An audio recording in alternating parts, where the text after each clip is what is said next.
سلیم خان د ډېرې مودې نه په عرب اماراتو کې مسافر دی. د بلډ پریشر مریض دی، ورسره غاښونه هم یې مسله کوي.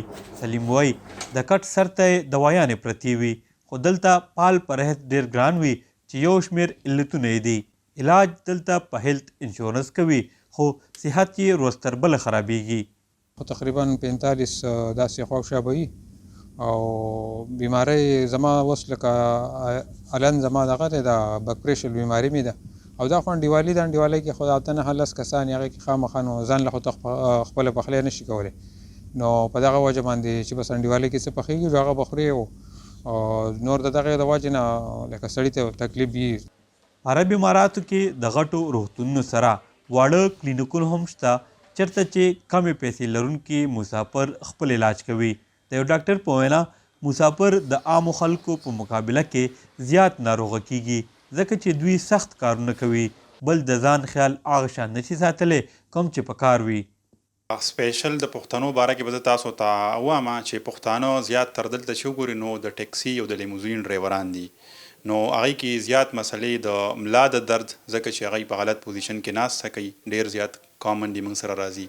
د دې نه علاوه چې کوم دی نو د بواسیرو بیماري هم دلته زیاته ده ځکه چې دا کم دغه دي ډریوران دي نو دی زیات تر ټوله ورځ ناسته کوي نو د قبض شکایت زیاتي او اوبه هم کمې څکي. د یوې ډاکټرې په وینا د نورو ناروغو سره په مسافرو کې د غاښونو د بیمارۍ شکایت زیات راځي. د پاکستان په شان دلته هم مریضان غواړي رنځور غاښ وباسي، خو دلته د غاښ وباسلو بهتره ګڼل کیږي چې علاج یې وشي. مخکې کار د مریض دی، 20% جاب از اف ا پروفیشنل ډاکټر او 80% مریض باندې ده. څه مریض څه کم دی هغه څومره ځان باندې خواري کوي او باقي دا ده چې که تاسو ډایټ پراپري تاسو ډیلی څه کم تاسو یو پریکټس وي د غاښونه برش کونو، ماوث واشز، ماوث رینچز. د یو ډاکټر په وینا کمه تنخوا لرونکي مسافر ډیره بګرانه دلته معاینه کوي او داسې کې د دوی بیماری زیاته شي او اکثر بیا مسافر هیواد ته د علاج دپاره تګ کوي.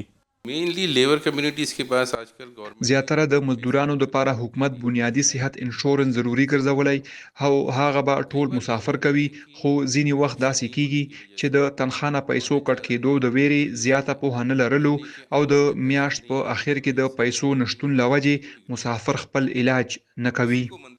ډاکټران وایي په لیبر کیمپونو کې د یو شمېر هیوادونو مسافر په ګډه اوسیږي، نو ځکه د بیمارۍ خورېدو کچه پکې زیاته وي. عرب اماراتو کې د حکومت لخوا وخت په وخت د مزدورانو د معاینې بندوبست کړل کیږي، خو هغه مسافرو ته ګرانه وي چې لرې سیمو کې کارونه کوي نو بیماری پکې پخې شي. د پاکستاني میډیا ریپورټونو تر مخه د عربي هیوادونو نه راتلونکي مسافر دلته هم د یو شمېر ناروغو خورولو سبب ګڼل کیږي. عرفان بهادر، وایس اف امریکا، ډیوا، UAE.